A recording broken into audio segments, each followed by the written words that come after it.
Chevaux et Psycho, un podcast de l'Institut de formation en équithérapie. Saison 1, épisode 5. Dorothée Dumoulin, infirmière et équithérapeute, pratiquer l'équithérapie libérale au bénéfice de personnes âgées dépendantes.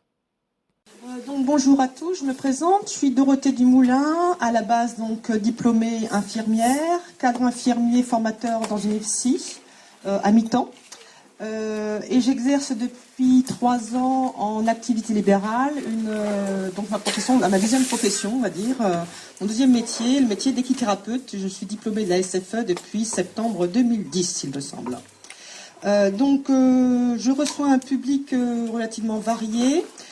Ça va de l'enfant de 3 ans jusqu'à la personne, je dirais, mature, puisque ma plus ancienne patiente en âge a 100 ans. Prise en charge individuelle ou de groupe, donc pour des problématiques très variées, handicaps mentaux, problèmes psychiatriques, problèmes psychologiques, contexte familial, social et scolaire défavorisé, etc. Juste avant d'être diplômée de la SFE, j'avais été sollicitée par une EHPAD pour une prise en charge de personnes présentant des symptômes de la pathologie d'Alzheimer. C'est de cette pratique qu'on m'a demandé de parler aujourd'hui, sachant que ce que je vais vous présenter, c'est pour moi une synthèse d'un projet qui était encore à l'état expérimental. J'en tire simplement encore des conclusions à l'heure actuelle afin de pérenniser le projet. Cette prise en charge expérimentale est, à mon avis, trop rarement se proposer aux établissements qui hébergent des personnes âgées institutionnalisées. Et ça pourrait être développé puisque vous verrez qu'il y a une patientèle potentielle importante. Mon intervention va être en 3 parties. Un rappel des symptômes du vieillissement physiologique et du vieillissement pathologique, avec les symptômes de la pathologie d'Alzheimer. Une synthèse de l'histoire de la prise en charge avec un exemple concret de séance, et puis un bilan de la prise en charge. Alors, comme j'ai vu qu'il y avait une population de professionnels très variés, je pense qu'il est nécessaire de faire un petit rappel sur les symptômes du vieillissement normal. Donc, au niveau cognitif, il faut savoir que les connaissances acquises au niveau de la vie sont relativement maintenues, mais qu'elles dépendent beaucoup du niveau socio-professionnel de base de la personne. Cependant, on va quand même remarquer que les personnes qui vieillissent vont avoir une diminution des capacités attentionnelles et des capacités de concentration, une diminution des capacités mnésiques, entre autres mémoire à court terme, et atteinte des fonctions exécutives avec des problèmes de résolution de problèmes qui vont être difficiles pour eux. Au niveau psychique, je reprendrai une citation. Donc, le vieillissement psychique commence au moment où le fantasme d'éternité rencontre une limite jusque-là ignorée par la libido. Effectivement, l'échéance de la mort qui, pour les jeunes de 20 ans, est très, très, très, très, très lointaine. À partir de 85, ça se rapproche dangereusement. On s'aperçoit que son corps ne suit plus, alors que sa tête est parfois relativement bien encore conservée. Et donc, il existe une grande ambiguïté entre le vécu corporel de la personne âgée qui se souvient de tous les plaisirs de sa vie et le vécu actuel avec souvent des déplaisirs au quotidien, les petites douleurs, les petites choses comme ça qui ternissent leur fin d'existence. Donc il faut savoir que tout ce qu'elle perçoit de son corps, tout ce qu'on lui renvoie à nous par notre regard, va vraiment être important dans la façon dont elle se perçoit. Et on peut dire que chaque atteinte physique fait perdre à la personne des éléments narcissiques et a pour conséquence un désinvestissement des activités, un désinvestissement de l'intérêt pour la vie et une perte d'élan vital. Au niveau corporel, donc je ne reprends que les éléments qui vont avoir une incidence sur les séances d'équithérapie, parce qu'il y a plein d'incidences du vieillissement physiologique. Alors, ce qu'il va falloir prendre en compte dans les séances d'équithérapie, c'est la limitation de l'adaptation à l'effort. Il ne faut pas demander des gros efforts physiques à quelqu'un de 85 ans, a priori aussi à des gens qui ont une centaine d'années. Donc, effectivement, programmer des séances en adéquation et bien sûr avec de nombreuses pauses entre chaque exercice. Il y a une modification de la démarche, de la posture et de l'équilibre avec un risque de chute. Donc là, faire attention, entre autres dans le manège où le sol est instable, sachant que les chutes chez les personnes âgées avec l'ostéoporose qu'elles présentent sont souvent synonymes de fractures. On retrouve aussi des ankyloses articulaires, une perte de l'amplitude et de la force des mouvements. Donc faire attention aussi à ce qu'on demande en termes de mouvement. Il faut simplement envisager qu'une simple traction sur la longe par le poney Shetland peut tout à fait avoir des conséquences en termes de lésions définitives au niveau, par exemple, de l'épaule. Hein, vraiment, c'est très très fragile au niveau articulaire. Donc bien sûr, il y a des problèmes au niveau aussi de l'adaptation à la chaleur, mais aussi au niveau du froid, et on verra que les séances, malheureusement, sont très souvent annulées du fait de la température extérieure. On ne peut pas mettre dehors des personnes de 85 ans s'il fait 5 ou 0 degré. Hein. De la même façon, il y a des difficultés sensorielles, donc la vue, l'ouïe et le toucher sont perturbés par le vieillissement, avec des difficultés de communication. Ça prédispose à l'isolement social et à une diminution de l'intérêt pour les activités proposées. Donc ça, c'est la personne qui vieillit, je dirais, de façon normale. Alors, sur ce type de vieillissement normal, peut se surajouter des symptômes de la pathologie d'Alzheimer. Donc, au niveau de la patientèle potentielle, oui. Faut savoir que les symptômes d'Alzheimer sont la première cause de symptômes démentiels en France. Et c'est la première cause de motif d'entrée en termes d'institutionnalisation, donc de rentrer en maison de retraite. On a actuellement à peu près 900 000 personnes en France qui présentent les symptômes. Et il faut savoir qu'il y a à peu près 200 000 nouveaux cas par an. Donc effectivement, on peut proposer cette prise en charge sans avoir peur de ne pas avoir de clients. Il faut savoir qu'avec le développement du vieillissement dans la population actuelle en France, il va y avoir aussi un boom important au niveau des gens qui vont présenter des symptômes démentiels. Alors, pour les symptômes qui sont présentés, donc ça va s'installer progressivement sur plusieurs mois ou sur plusieurs années. Bien sûr, ça va s'aggraver avec le temps. On va retrouver une atteinte de la mémoire antérograde. Ce sont souvent ces problèmes de mémoire qui vont être les premiers symptômes qui vont déranger la personne et qui vont déranger l'entourage. Ça va être l'oubli des rendez-vous, la perte d'objets dans sa maison, la répétition d'informations alors qu'on l'a déjà dit 10 fois, etc.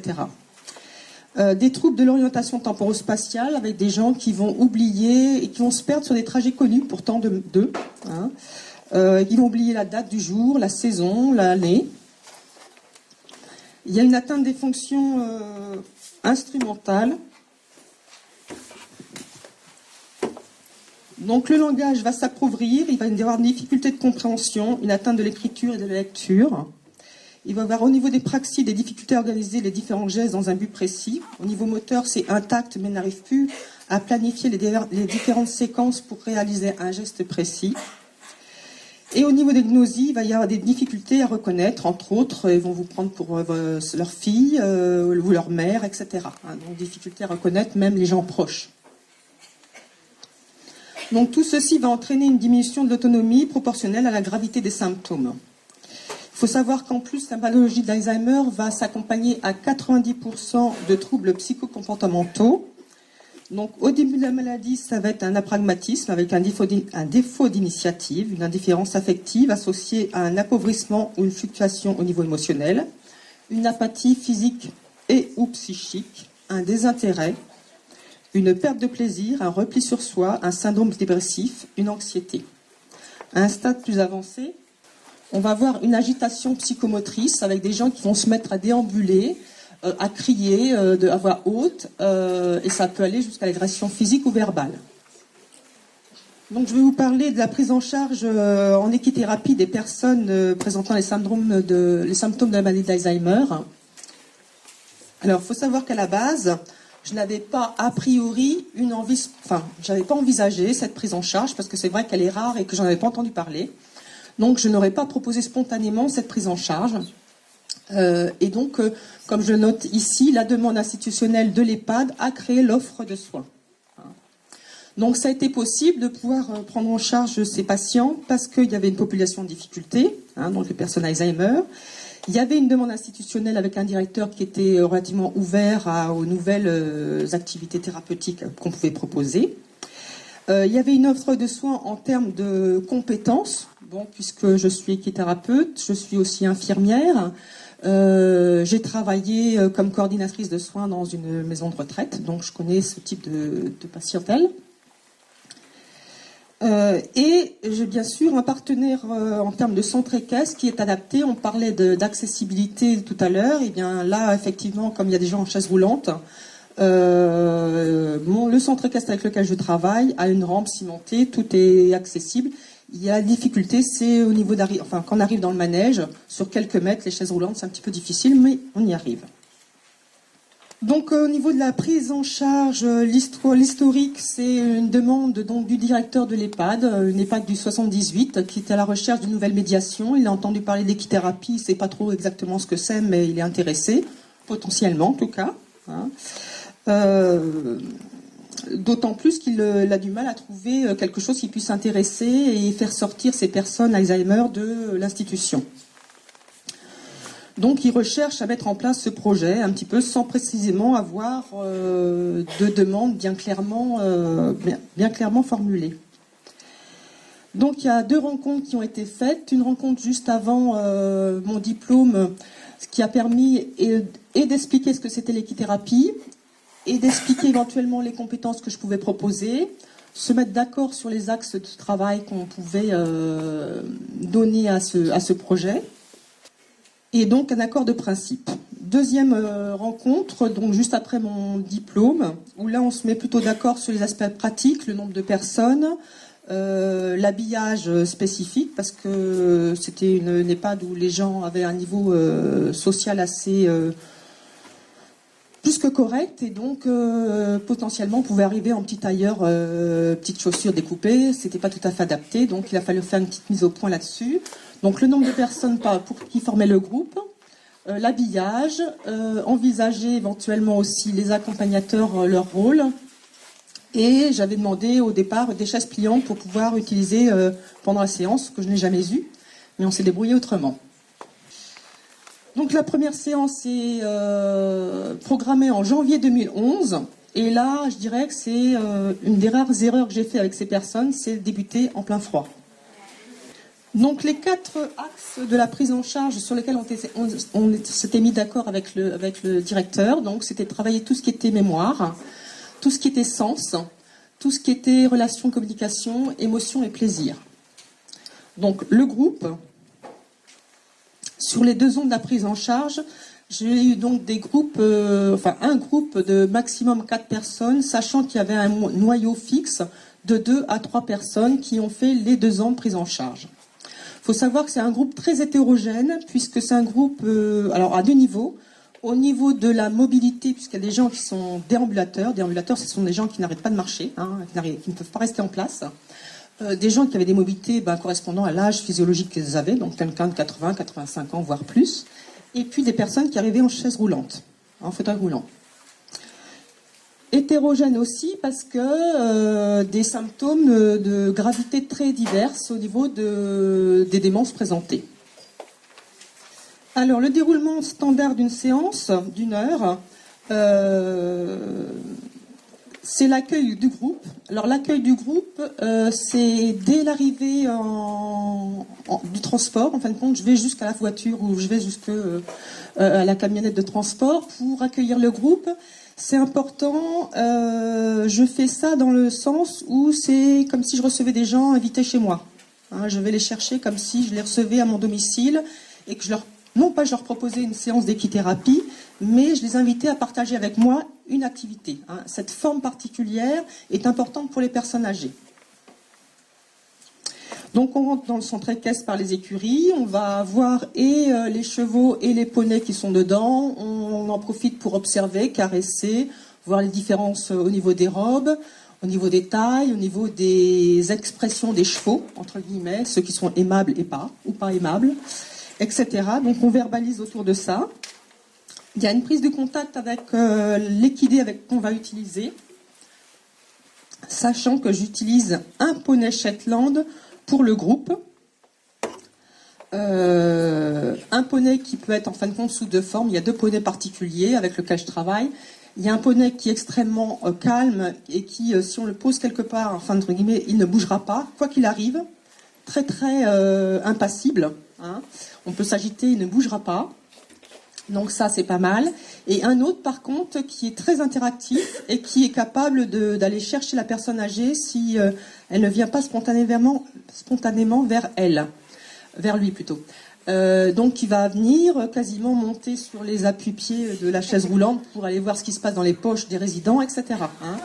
Donc selon je dirais la conformité du groupe, comment se présente le groupe ce jour-là, je vais prendre soit le très calme, parce que je les sens un petit peu énervés, beaucoup de gens qui vont déambuler, ou bien je les trouve un peu passifs, et dans ce cas-là je vais prendre celui qui est un petit peu plus actif pour essayer justement d'aller les chercher là où ils sont.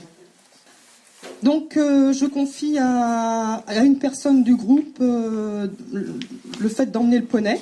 Hein. Ah oui, une chose que j'ai pas dit. Pourquoi je choisis des poneys Shetland? Parce que d'une part, pour les gens qui sont en chaise roulante, c'est à niveau de la chaise roulante. Hein. Ils ne regardent pas un énorme cheval du bas vers le haut. Hein. Ça permet d'avoir pour les gens qui sont en station debout, ça permet d'avoir une position haute par rapport à l'autre.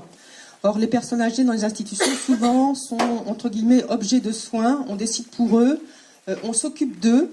Ils n'ont plus la possibilité de s'occuper de quelqu'un d'autre, d'avoir la responsabilité de quelqu'un d'autre. Le fait d'avoir une position haute vis-à-vis du poney Shetland, c'est important symboliquement, on va dire.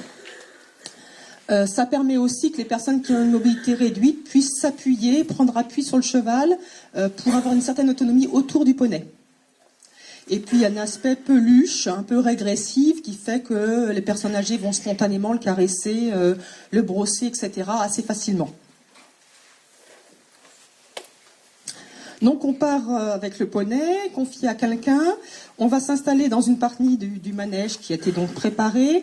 Je l'ai préparé donc pour que les gens soient un peu en demi-cercle avec des chaises donc pliantes que j'ai trouvées ailleurs que par l'EHPAD, ou des plots sur lesquels les personnes peuvent au moins s'appuyer pour se reposer physiquement si c'est un petit peu long pour elles. Donc on se met en demi-cercle, ça permet de limiter les déplacements, que tout le monde entende bien ce que je dis, puisqu'il y a des problèmes d'audition, que tout le monde voit bien ce que je fais, parce qu'il y a des problèmes de vision. Que tout le monde facilement puisse toucher l'animal sans trop se déplacer. Alors, on fait le pansage, donc à tour de rôle. On ne cure pas les pieds, bien sûr, parce que c'est trop difficile au niveau de la position. Hein. On va travailler à peu près sur un axe spécifique, environ 20 minutes dans la séance. Et après, il y a une partie qui est toujours très bien ressentie, c'est la récompense au poney. On va le nourrir. Hein. Le nourrissage, c'est très important. Et là, le poney, même l'impassible, va être très actif. Il va venir chercher les pommes, etc., dans les poches des gens. Le retour au box, en compagnie du groupe. Et je réaccompagne le groupe jusqu'à leur voiture, où je vais les réinviter à revenir le mois suivant. Donc, au niveau de la séance que je voulais un petit peu décrypter avec vous, c'est une séance. Alors, le côté pansage, c'est une étape qu'on utilise à chaque séance. Hein. Et puis, il y aura quelque chose d'un peu spécifique, c'est la thématique de l'alimentation pour le poney. Et je vais vous décrire un petit peu ce que je fais. Donc, au niveau du pansage, donc ça c'est fait au niveau de toutes les séances. On va expliquer les différentes brosses, l'ordre d'utilisation. Donc, ça va faire travailler la mémorisation et la concentration. On va faire choisir la brosse adaptée. Donc, on va faire travailler le toucher et la vue. On va brosser en repérant les parties du poney, toucher et vue. On va rebondir sur les commentaires de la personne en termes de qu'est-ce qu'elle pense que le poney exprime au niveau de la communication, on va dire non verbale. Et qu'est-ce qu'elle pense de l'état du poney. Il est propre, il est sale, etc. Il est content. Donc ça va faire verbaliser, ça va faire utiliser l'audition, la vue, le toucher, etc. pour faire ce pansage. Au niveau de l'axe spécifique d'alimentation du poney, donc en amont, j'aurais prévu tout ce que je peux trouver comme aliment possible et imaginable pour le poney, sous différentes formes, donc de l'eau, des granulés, des friandises industrielles aux fruits rouges, à la banane, à la pomme, etc. Des fruits et des légumes, des morceaux de pommes, des carottes, du foin, de la paille, de l'herbe, de l'avoine, du maïs, etc. que j'aurais mis dans des petits dans des petits contenants. Et puis aussi des éléments improbables, mais en termes d'alimentation des poneys, mais qui sont forts en niveau sens, du genre citron, mandarine, pour faire travailler l'odorat. Hein. Et donc je vais présenter les différents aliments aux personnes. Je vais essayer de les faire reconnaître, les faire sentir, les faire goûter si elles veulent, manipuler, hein, pour parler de l'alimentation du poney. Alors,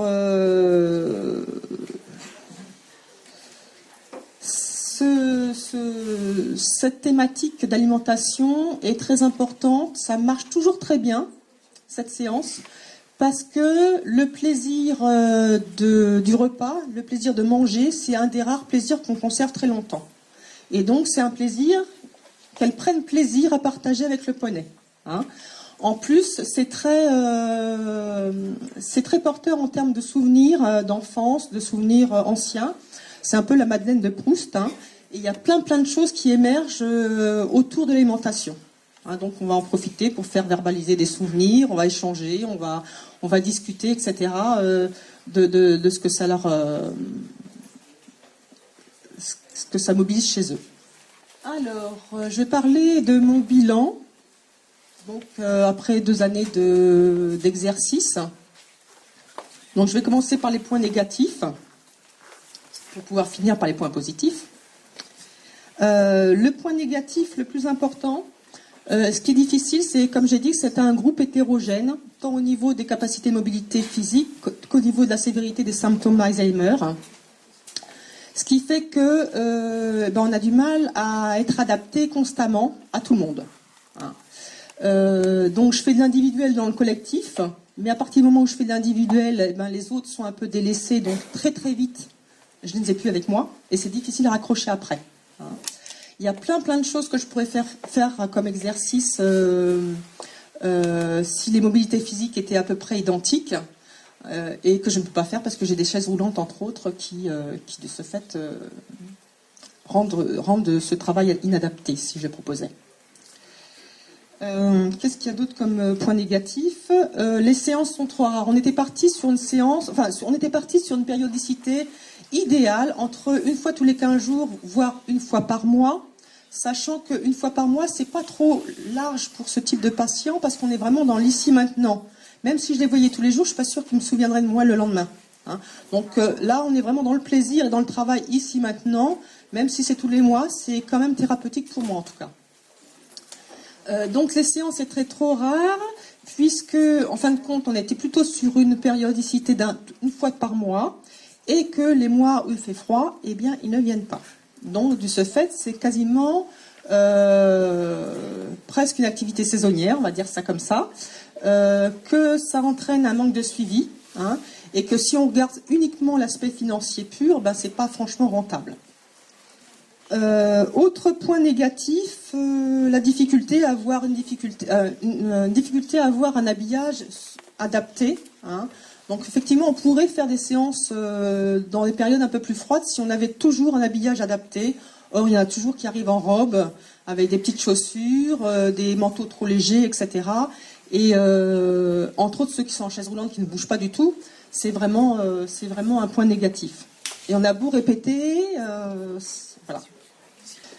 Le deuxième, donc les autres points que je veux aborder sont les points positifs. Donc en point positif, sur 2 ans, j'ai quand même toujours eu 2 à 3 personnes qui sont restées les mêmes et qui sont toujours revenues avec beaucoup de plaisir, avec toujours, j'ai jamais eu de leur part un refus à la stimulation à l'activité. Hein. Donc c'est quelque part qu'elles y trouvaient leur compte, et je pense vraiment que c'est vraiment sur la notion de partager quelque chose et se faire plaisir. Qu'il y a eu une mise en place d'une relation adaptée et intéressante au niveau entre le thérapeute et les personnes, entre les poneys et les personnes. Et je voulais justement un petit peu approfondir ce point parce que je pense que par rapport à la population des personnes vieillissantes, Alzheimer ou pas, il y a vraiment un élément très important à retenir parce que quelle que soit votre séquence que vous préparez au niveau de la séance, quels que soient les outils formidables que vous mettez en place, si vous n'avez pas des compétences de savoir-être adaptées à ce type de population, vous passez à côté. C'est vraiment très particulier. Ça passe par de l'écoute empathique, bien sûr, un regard qui est bienveillant, un respect du rythme et du choix des résidents. Les résidents personnes âgées arrivent avec un rythme très ralenti. Faut vraiment respecter ce rythme. Il faut respecter le choix, même si ce choix c'est non, je ne veux pas participer à l'activité. On les laisse observer. Parfois il y a un petit ébauche et on arrive à les raccrocher. Il faut valoriser l'expérience de vie de ces personnes et les capacités non pas restantes mais présentes. J'appuie bien sur ce mot, afin de leur reconnaître le statut, la dignité d'un individu à part entière, puisque trop souvent on a une représentation de ce corps vieillissant qui va être trop souvent sous le terme de diminution de incapacité totale ou partielle à faire ceci et cela, vraiment une représentation négative de la personne âgée. Point positif aussi, mobilisation d'une famille lors de l'activité. Alors j'étais assez étonnée la première fois. Une même famille est venue 2 fois sur les 2 années pour voir sa maman en séance d'équithérapie avec un retour très positif. Et entre autres, ils m'ont dit, enfin ça c'est pas le retour positif, mais entre autres, ils m'ont fait la remarque, on comprend pourquoi quand elle rentre, elle n'est pas tout à fait propre. Bah oui, le poney avait bavé. Donc voilà.